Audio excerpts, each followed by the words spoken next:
Good morning to you, it's Michael from the Urban Homestead Academy. We're going to do our winter walkthrough. We're into the last couple of weeks of winter, but I thought it'd be a good time just to have a look around, show you what's growing, show you what we're prepping for in the next few weeks, and just to have a general overview of what we're doing in the winter garden. Come and follow me. So here's our garlic crop for this year. In the first bed there we've got our early garlic, so that'll be ready by the time we get to the middle of November. So we'll start pulling those bulbs out middle to late November. This bed here is full of the later garlic. So we've got about 6 varieties of late garlic. Most of these will be ready around about January. So we always grow the 2 crops, so you've got garlic 12 months of the year. These other beds here, we're just prepping those for some putting some beans out, some pulses, probably kidney beans and pinto beans. And because it's winter, we've still got a lot of the winter crops growing. We'll pick a cauliflower. I think Sonia's going to do a cauliflower bake tonight, so we'll grab a cauliflower.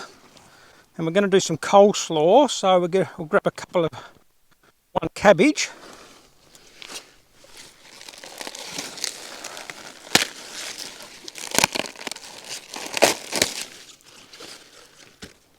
Here's our cabbage. So all the varieties we grow in the garden are all what we call open pollinator or heritage varieties. So they're all traditional old varieties that we can save the seed of. So what we're going to do, we're going to pick a few veggies through here. We've got Swedes, we've got beetroot, we've got spinach, we've got leeks, some red cabbage, and also a bit of broccoli and some kale, and a bit of silver beet. So we'll just go through this and pick a few veggies for tonight. These Swedes were sown in October last year, and you can sort of see they're a really good size. And I've said before, one of the best crops for food security are root crops because they last so long in the ground. You've always got them in the ground at various stages. So what we do, we just work our way through them and pick the biggest ones. That way they tend to you make a bit of space for the ones growing next to it. So we'll have some baked Swedes. So here's our red cabbage. So we've got another 2 batches of these. We've got a batch that was planted in April over there, which we'll pick next month. And this is the ones that we planted in March this year. So they're good to go. So we'll pick these ones first and then go on to the later batch. A bit of broccoli here. This is the last of the broccoli. So from now on I don't tend to plant any more broccoli. We're only a couple of weeks away from spring now, so it grows so fast in the springtime that it sets flowers and you can't use it. So we just tend to sort of grow the broccoli in autumn and winter. So this is the last of our broccoli, but we'll pick a few little pieces here. There's a nice handful of broccoli. It's really nice. We can steam that up. Now we'll go on and get a few leaves of silver beet.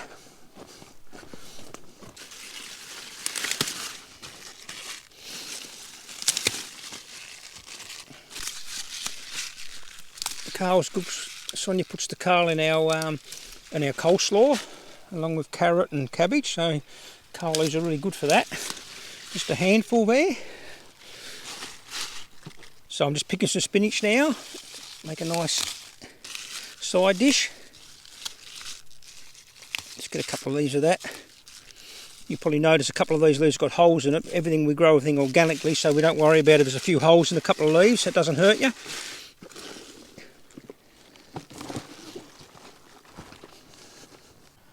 Okay, so here's our carrots. We're going to put our carrots in our coleslaw tonight, so we'll pick half a dozen carrots. So as you can see, they're nice in advance. So these are our carrots that we sowed in October last year. So they're a really good size now. We've got another batch that we sowed in March, which we use through the spring. So we tend to sort of rotate them. So the first ones we sow we use first, the next batch we use next. So as you can see, that's enough carrots to make a nice coleslaw mix tonight. So we're into the last couple of weeks of winter, and we've just got the first of our blossom trees flowering. This is actually an apricot tree. This one's called Moorpark. It's a very, very popular variety in Australia. It's by far the sweetest apricot you can get. It's certainly our favourite. So all going well, we'll have a wonderful crop of apricots this year. So Moorpark you tend to harvest in early January, late December, early January, so it's a fairly early one. So it's late winter and we're just prepping our raised beds at the moment. So one of the great things about having chickens, we've got a ready-made source of chicken manure. So all we do when the beds are finished with the planting and the harvesting over autumn, we just put the chicken manure down over winter. And this is some chicken manure we collected the other day. We'll break that up and we'll spread that, and then these beds are all ready for planting over the next couple of months. So next month, September, so we'll probably start planting some early, sowing some early carrots and planting some the last of the brassicas, some cabbages and cauliflowers. Okay, so that's our prepping our raised beds for the spring. So here's our seed bed. These are all perennial vegetables that we grow over a 2-year period, and what they do, they grow the first year and they set seed the second year. So we've got things like the spring onions that are setting seed at the moment. We've got all the honeybees in here that are pollinating them. So these seeds will be collected in January, February. Got some beetroot. It's just starting to flower now.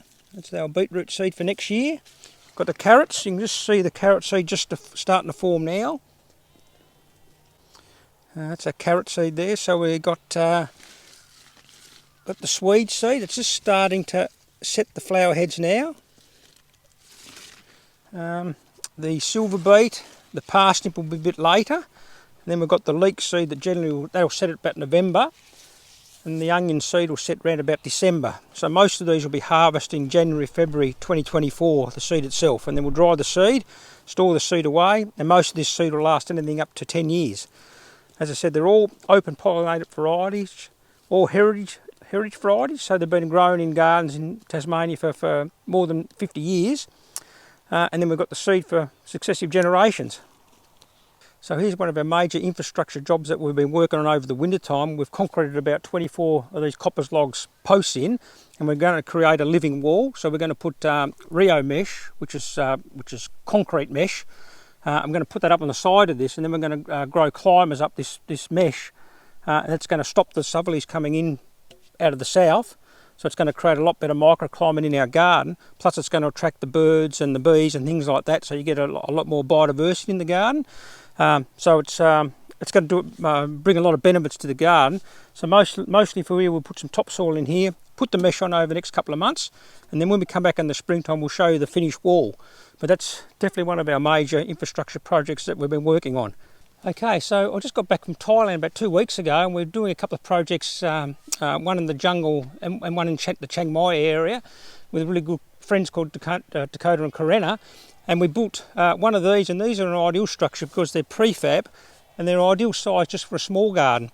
So basically all you do is you prefab the frame, costs around about $200 or $300 Australian, build a small frame up out of timber, and that'll go into that. So what we'll do in the springtime, we'll just show you the finished product of that one. So this actually, you buy this with a plastic cover, but what you do, you also make a shade cover for it. That way you can use it 12 months of the year, use the plastic cover in winter, and then you put the shade cover over in the summertime. That way you get 12 months of use out of it. So these are the first of our naturally hatched chickens. One of the ones we bred from last season went broody, so we just put a couple of eggs under it just to test it all out and see how it went, and this is the result. 2 cute little chicks. So that's a very good way of rearing chickens. If you can do it naturally, it's a lot more effective. Chickens are healthier and happier, mums are happy. And we've just got them in this little pen just for the first couple of weeks. And when they get a bit bigger, we'll put them into the next size pen. And then after about 8 weeks or so, they'll just introduce them to the flock. And everything will be happy clappy again. Okay, so we're now in our potato section here. We've got around about 200 square metres here. We're in the last couple of weeks of winter, and we're already starting to prep for our potato planting season. But one of the really remarkable things at the moment is how dry it is. So it's incredibly dry at the moment here in southeast Tasmania. And it's unusual because the last 2 years we've had the opposite problem. We've had way too much rain, and this year we haven't had hardly any rain at all. So we've only had, so far in the whole year, we've only had 150 millimetres of rain, which is I think around about 8 inches of rain on the old scale. And it could be a real problem. So what we're going to do, we normally don't start planting, I don't know if you can see that or not, but you can just see there's a little bit of moisture under from the little showers that we had during the winter, but there's very little moisture. So normally we don't start planting potatoes until October, November, but we're going to put an early crop in now because I'm a bit worried if it remains dry, it's going to be a real problem with irrigating the potatoes later on. So we're going to put a crop in the first week of spring. So a couple of weeks' time we'll put our first crop of potatoes in. We'll probably put 6 rows out, and then we'll do a second crop probably in the middle of October. So we're going to do two crops, mainly because it's so significantly dry this year. But one of the first things we did when we bought the property, the homestead property here 2 years ago, we invested money in tanks. So we've got over 100,000 litres of water in storage that we catch off the roofs. So we're really glad we did that. So that was our first port of call to invest money in tanks. So if we don't get any more rain during springtime, at least we've got water that's stored in the tanks. We can irrigate the potatoes over the rest of the spring and the summer. But as I said, it's one of the driest years on record here. We normally get an average of around about 500 millimetres of rain a year in southeast Tasmania, but so far, as I said, we've only had 150 millimetres, which is actually desert conditions. So a desert qualifies itself with less than 250 millimetres of rain per year, so we're well off that. And if you include the evaporation rates, which could be up to 1,000 millimetres, we're in net deficit. So that's one of the reasons why we need to be food secure and grow more of our own food, because of weather variability. As I said, last year we had too much rain. This year we haven't got enough rain. But anyway, we'll take you through this. We put some chicken manure, spread some chicken manure into the clay-based loam. So what we're doing every year, we're going to improve the soil. So you can sort of see this is the bit we haven't put the chicken manure in. And when it gets wet, it gets very, very waterlogged. And this is the one we put the chicken manure in. And you can just sort of see it's a little bit different texture. The chicken manure, it just opens the soil up a bit, puts a bit of organic compost in there, allows the worms to sort of breed a bit better, and gives the potatoes a lot more sort of drainage with their roots. So we're going to treat this whole area with chicken manure. We'll keep on adding chicken manure, but the spuds will do a lot better this year. Anyway, so we'll come back to this spot in a couple of months' time and just show you how the spuds are growing. So here's our late winter garden pick this morning, and we've got actually Sonia's going to do 3 recipes. She's going to do a nice coleslaw. So we've got our freshly picked carrots for our coleslaw. We've got our green and our red cabbage as a base, and then we've got our lovely kale leaves. So that'll all go into our coleslaw, as well as some nice little spinach leaves. We've also got Sonia's going to do some baked veggies. So we'll use some of these as baked. Then we've got our swede and our beetroot, which is delicious baked up. You just cut them up. It's quite a big, but they still taste really, really good. So it doesn't matter, but it's that size. So here's our silver beet. That goes into a salad, and we've got some broccoli here. And we're going to do a cauliflower bake. So there's our winter cauliflower. And here's our potatoes. We've got a lot of potatoes in storage. So we actually harvested those in March, and they'll store for up to 6 to 8 months. No problems at all. So that's kestrel, makes a really good potato and leek soup. And here's our leeks here, we just harvested just then. So we're talking to a young lady yesterday actually, and she was saying that she just bought 6 leeks and 2.5 kilograms of potatoes at the supermarket, and she spent over $40. So growing our own food is very cost effective, because you can actually, not only is it fresh and healthy, organically grown, but you're going to save a lot of money. So I think we're coming to a time in history where we need to grow more and more of our own food. The availability is getting scarcer, the price is getting more and more costly. So I think it's time to start growing a lot more of our own food.